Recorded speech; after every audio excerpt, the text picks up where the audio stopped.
Lectura del libro del profeta Malaquías. Esto dice el Señor: He aquí que yo envío a mi mensajero. Él preparará el camino delante de mí. De improviso entrará en el santuario el Señor, a quien ustedes buscan, el mensajero de la alianza, a quien ustedes desean. Miren, ya va entrando, dice el Señor de los ejércitos. ¿Quién podrá soportar el día de su venida? ¿Quién quedará en pie cuando aparezca? Será como fuego de fundición, como la lejía de los lavanderos. Se sentará como un fundidor que refina la plata, como la plata y al oro. Refinará a los hijos de Leví, y así podrán ellos ofrecer como es debido las ofrendas al Señor. Entonces agradará el Señor la ofrenda de Judá y de Jerusalén, como en los días pasados, como en los años antiguos. Palabra de Dios.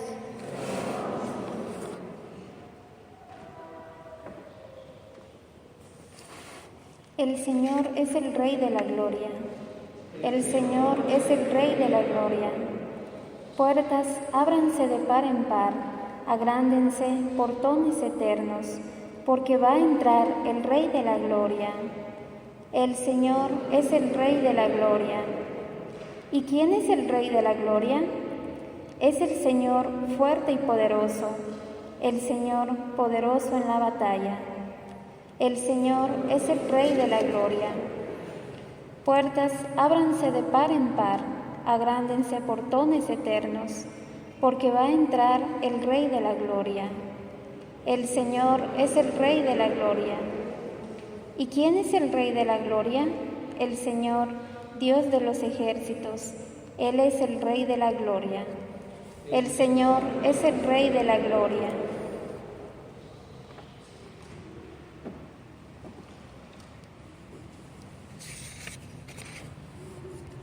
Lectura de la carta a los Hebreos. Hermanos, todos los hijos de una familia tienen la misma sangre. Por eso Jesús quiso ser de nuestra misma sangre, para destruir con su muerte al diablo, que mediante la muerte dominaba a los hombres, y para librar a aquellos que por temor a la muerte vivían como esclavos toda su vida. Pues como bien saben, Jesús no vino a ayudar a los ángeles, sino a los descendientes de Abraham. Por eso tuvo que hacerse semejante a sus hermanos en todo, a fin de llegar a ser sumo sacerdote, misericordioso con ellos y fiel en las relaciones que medían entre Dios y los hombres, y expiar así los pecados del pueblo. Como Él mismo fue probado por medio del sufrimiento, puede ahora ayudar a los que están sometidos a la prueba. Palabra de Dios.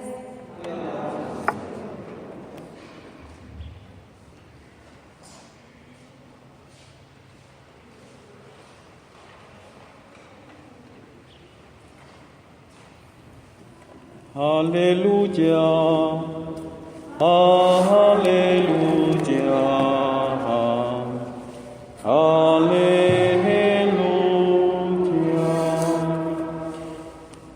El Señor esté con ustedes. Del Evangelio según San Lucas.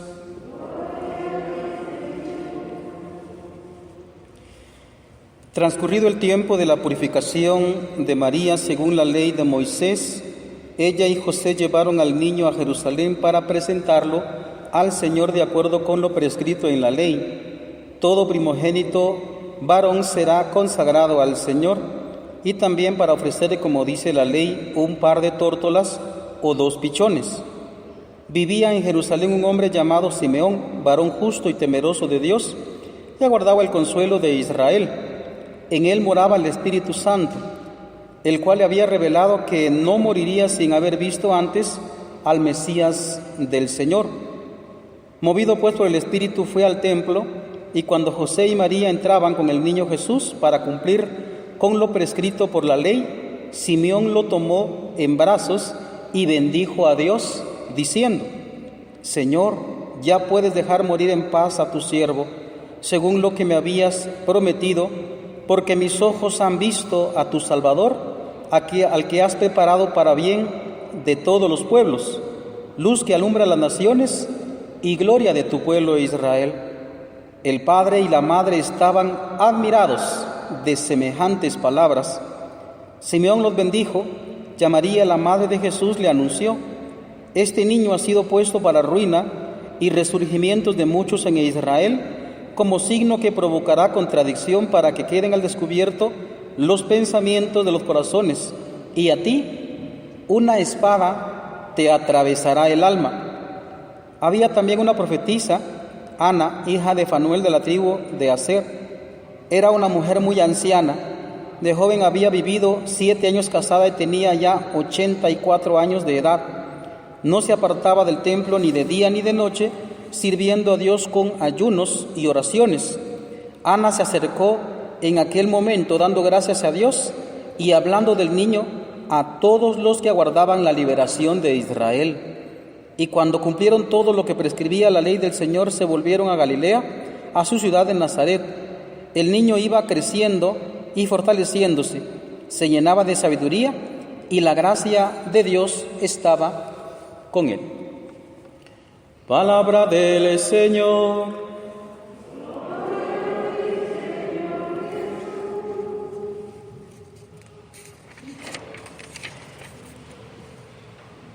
Pues esta fiesta, hermanos queridos, está muy enlazada con la fiesta de la Navidad. Litúrgicamente hemos terminado la fiesta de la Navidad, pero sin embargo, pues este día terminamos así tradicionalmente como se dice. ¿Y qué podemos sacar en torno a esta fiesta? Primero vamos a reflexionar un poco en torno a la fiesta misma, de por qué es presentado Jesús en el templo. Y una segunda consideración va a ser, pues, para nosotros saber qué podemos nosotros sacar, que hay muchísimo, por supuesto, pero que no podemos, darle mucha vuelta por el tiempo. Primero, pues fíjense que la fiesta de hoy tiene que ver con lo que mucho ha repetido aquí la Escritura, ¿no? El Evangelio hoy de San Lucas, que había una ley del pueblo de Israel. Según esa ley, todo primogénito tenía que ser presentado al Señor, pero ahí existe una palabra también en el libro Levítico, Deuteronomio y Número y todo donde está la ley del judío, que tenía que ser rescatado. Esa es la expresión, tenía que ser rescatado. ¿Por qué tenía que ser rescatado? Bueno, pues los pueblos antiguos, muy antiguos, en otras latitudes, pero también en nuestra propia latitud, aunque no muy antiguamente en nuestra propia latitud del planeta, pues recuerdan ustedes que la gente adoraba a muchos dioses, ¿no? La gente es politeísta, la gente tiene muchos dioses, ¿verdad? Y entonces en el pueblo de Canaán, por ejemplo, antes de la llegada de los israelitas, pues adoran, por ejemplo, a la naturaleza con el nombre de el dios Baal. Ese es el nombre que utilizan ellos. Y ellos sacrifican niños, sacrifican gente, los hijos los sacrifican a su Dios, que como digo es la naturaleza, y se le conoce con el nombre de Baal. Ese es el nombre que utiliza. Los profetas van haciendo denuncia porque eso era una costumbre muy brutal. En nuestras tierras, ya acá en Mesoamérica, digamos, y antes de que llegara la evangelización acá en América Latina, o más bien en toda América, entonces también se tiene el culto al Dios de la naturaleza. En el caso de acá, ¿verdad? Es el Dios Tlaloc, pero es exactamente lo mismo que Baal en el oriente. La gente le sacrifica a sus hijos. ¿Por qué? Porque la naturaleza siempre es muy violenta. Pues hay terremotos, hay temblores, hay ráfagas de viento fuerte que pues pedacean los árboles y pues causa un mar así tenebroso, ¿no? Entonces la naturaleza es imponente, y por eso es que la gente ve como al Dios de la naturaleza, dígase por el nombre que se le conoce, entonces lo ve bien violento. En el caso del sur de América, también, verá, por ejemplo, hoy más modernamente se conoce como la Pachamama, que también es lo mismo de adorar a la naturaleza, porque la naturaleza es fuerte, imperante, potente, y entonces pues la gente confunde y dice, pues este es el Dios, ¿no? Y entonces para aplacar el Dios, entre comillas, hay que hacer sacrificio, y la gente sacrificaba a sus niños. Por eso no se extrañe usted de que en el libro del Génesis, cuando Dios le pide a Abraham, sacrifícame a Isaac, Abraham no se opone. ¿Por qué? Porque esa es la costumbre general de los pueblos que no son judíos, los pueblos paganos. Y entonces Abraham no opone resistencia y quiere sacrificar pues a su hijo, porque los demás dioses, entre comillas, piden sacrificio. Y ya sabemos nosotros la historia, porque no podemos darle más vuelta, porque ya lo sabemos. Entonces sabemos nosotros de que Dios interviene cuando ya Abraham levanta el cuchillo, y entonces Dios le para la mano. No le hagas daño, ya sé que temes a Dios. Porque Dios no quiere sacrificios humanos. Por eso es que se dice, rescatarás. Por eso es, ¿verdad? Entonces, fíjense que este es el sentido también que tiene esa presentación. Rescatar a los hijos. ¿Por qué? Porque Dios ama la vida.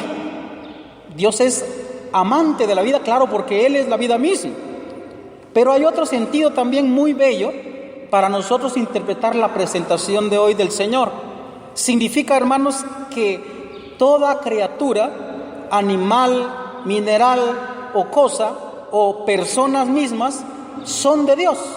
Todo el cosmos, todo lo que existe es de Dios, mucho más los hijos. Entonces le pertenecen a Dios, le pertenecen a Dios. Por eso es que se presenta al Señor. Escuche un texto bellísimo. Bueno, yo digo bellísimo, pero en el fondo también es dramático, porque imagínense vamos a ver el segundo libro de los Macabeos. Una madre que entrega al sacrificio a sus hijos con la siguiente expresión: hijo, yo no sé cómo apareciste tú en mi vientre. Dios fue el que organizó tus miembros. Dios fue el que te dio la vida. Entrega tu vida. Es una madre impresionante, con un valor bastante fuerte. ¿Por qué? Porque ahí el enemigo quiere hacer comer carne de marrano al pueblo de Israel, o más bien a los israelitas, a los judíos, cosa que el pueblo de Israel no podía comer. Ahora nosotros sí, va, pero el pueblo de Israel no podía comer. Y entonces, antes de quebrantar la ley, esta mujer prefirió entregar a sus hijos. Además, no solo los entregó, sino los animaba, diciendo: yo no sé cómo aparecieron ustedes en mi vientre. Entreguen su vida, no teman, vamos a recuperar la vida. Y también los mismos hijos decían, le decían al verdugo, ¿no? Entonces, la vida es de Dios. Eso nosotros tenemos que tenerlo, hermanos, bien claro. Bueno, esto es, como quien dice, la explicación, pues así reducida, teológica, de la fiesta de hoy. ¿Y cómo no va a ser, pues, de Dios el mismísimo Hijo de Dios? Es su propio Hijo. Si, eso dice la carta a los Hebreos, si se perdona a Isaac, en realidad, en el caso de Dios Padre, no perdonó a su hijo, sino le entregó la muerte. No porque Dios quería la muerte de su hijo, ningún padre quiere la muerte de su hijo, sino porque la misión que vino a cumplir el hijo amado, conllevaba el sacrificio y la muerte. Y Dios lo permite, le duele. A Dios le duele.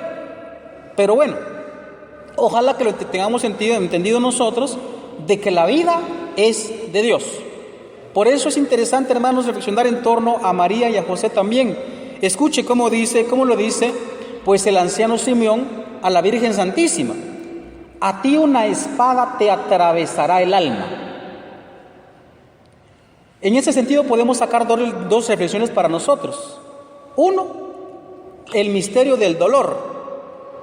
Ese es un punto, porque hoy la gente queremos huir del dolor, la gente no queremos sufrir. No quiere sufrir la gente.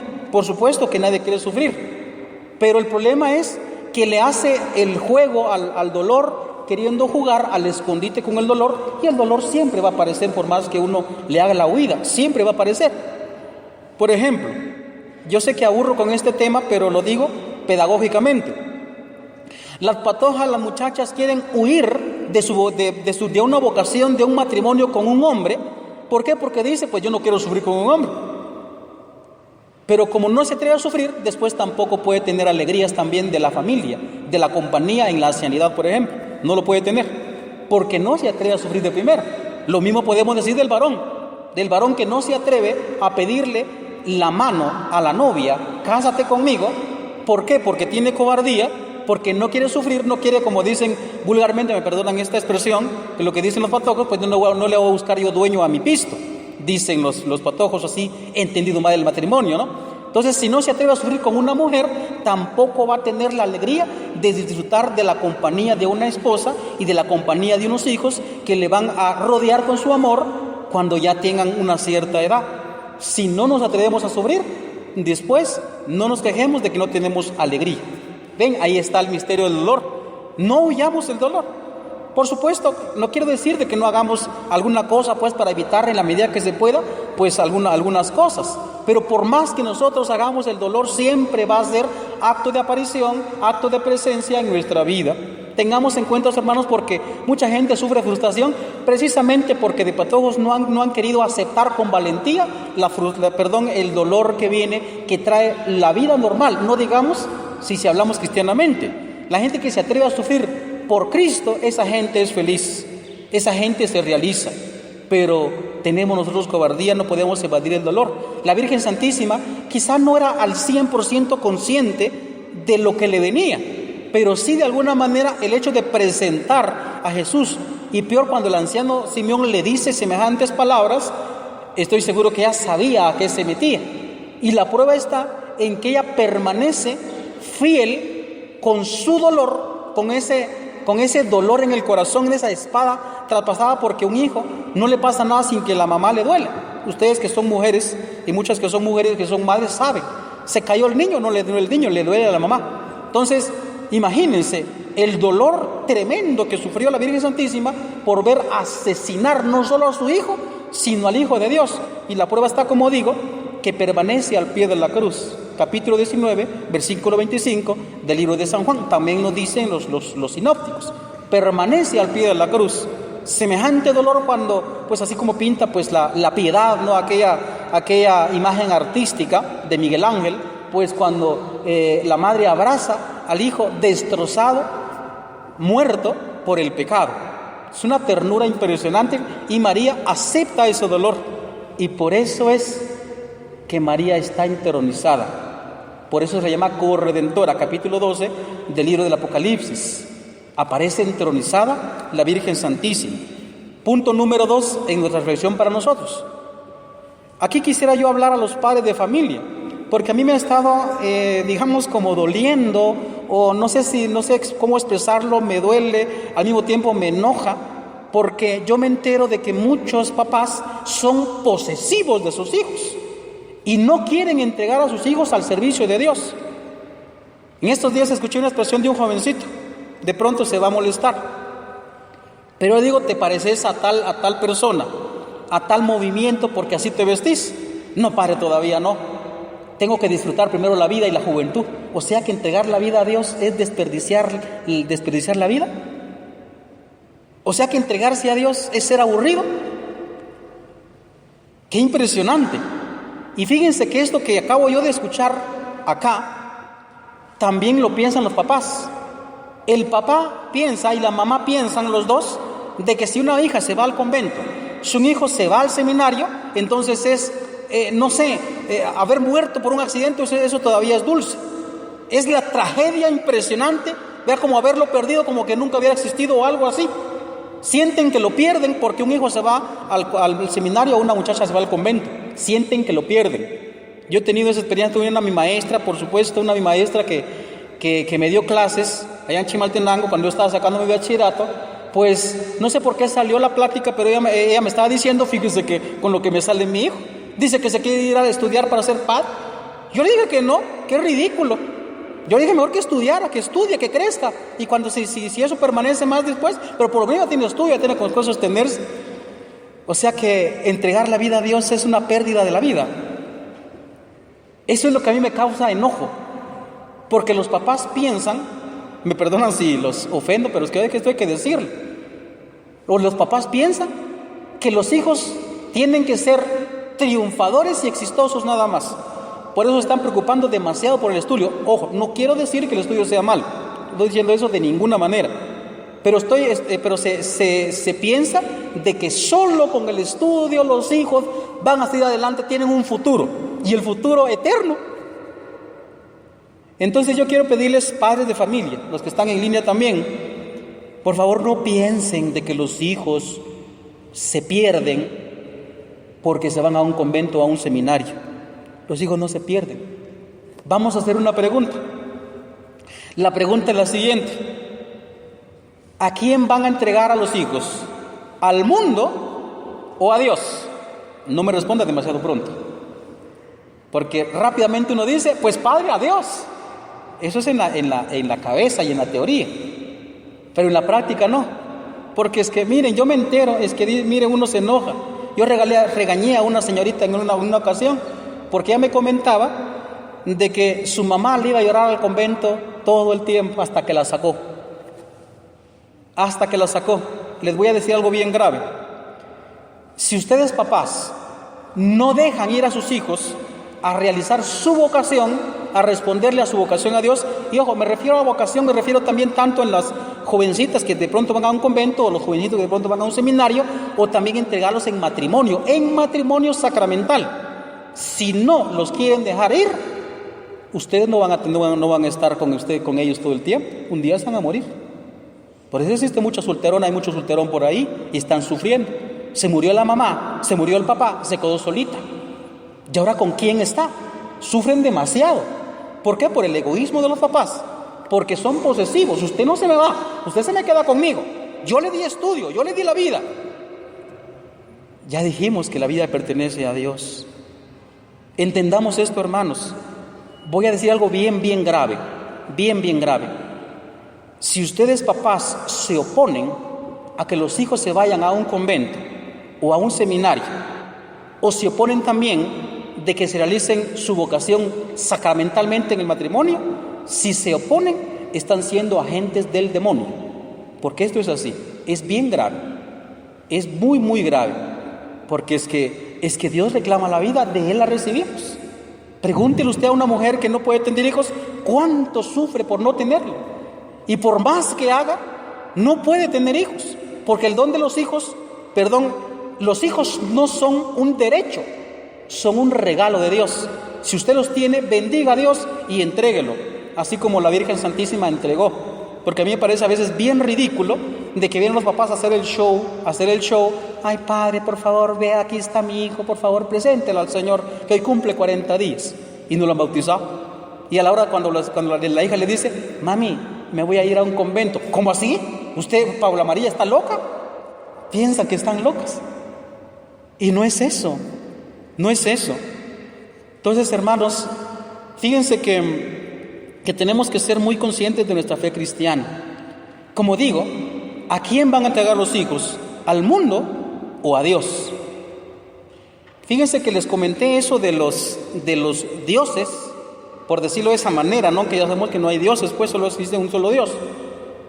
Pero así como esos dioses violentos, Baal, Tlaloc, la Pachamama ahora, exigen sacrificio y entonces exigen sangre, el mundo también. Si usted le entrega a los hijos al mundo, se los va a entregar si es que se los devuelve. Pero ahí va a ver usted algo que es como ser humano. Se le va a entregar pedacitos, arruinado, desangrado. Se lo digo de manera psicológica. Complejos que los patojos tienen ahora. No, que me quiero morir. No, que no sé qué. No, que no sé cuánto. Ese es el mundo. Cuando la gente le hace mucho caso al mundo, o estamos entregados al mundo, el mundo nos hace pedazos, nos chupa como sanguijuelas, como dice un salmo. Entonces elijan, papás. ¿Quieren que los hijos sean felices? Estoy seguro que sí. El mundo no nos puede hacer felices. Aparentemente tendrán éxito tendrán carreras, máster, no sé, licenciaturas, doctorados, podrán tener, pero si no realizan su vida como persona y con su vocación, por más pisto que tengan, por más másteres que tengan, por doctorados y licenciaturas que tengan, esa gente, hay mucha gente por ahí que anda frustrada, mucha gente frustrada. ¿Por qué? Porque los papás nos hemos encargado de entregar a los hijos al mundo. El mundo nos los va a entregar pedazos, corazones rotos, destrozados, sin ánimo de vivir, con complejos, que la gente no sabe ni qué hacer con su vida. Ese es el mundo.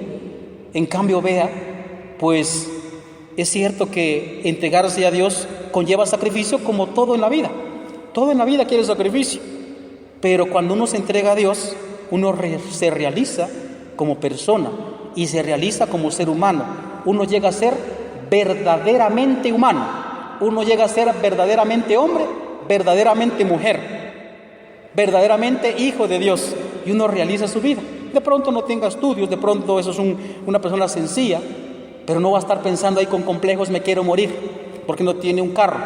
Entonces, qué impresionante. Entonces, elijamos, hermanos, ¿a quién vamos a entregar a los hijos? ¿O a Dios o al mundo?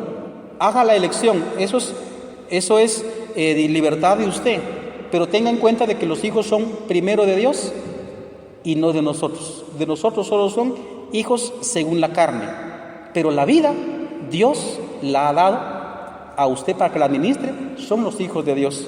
Entonces, hermanos, pues ojalá que nosotros tengamos conciencia de cómo debemos entregar nuestra vida a Dios y entregar los hijos que tenemos a Dios, así como la Virgen Santísima, ¿verdad? Esto que digo yo, pues véanlo acá en la escritura que hemos escuchado hoy. María y José entregaron a los hijos a Dios y literalmente al sacrificio para la salvación del mundo. Ojalá que nosotros tengamos entonces conciencia, si amamos a Dios, si decimos que somos cristianos, debería ser normal que entre la familia salga un padrecito o una monjita. Bendito el nombre de Dios, de que aquí exclusivamente en Pancecilla pues hay abundante de vocaciones, pero todavía sé, como digo, que hay papás que los retienen a los hijos. No se me va usted. Bueno, pues Dios le va a pedir cuentas a usted. Pidamos a Dios que nos conceda espíritu de fe para entregar a los hijos a Dios, entregar nuestra vida al 100% al servicio del Señor. Amén.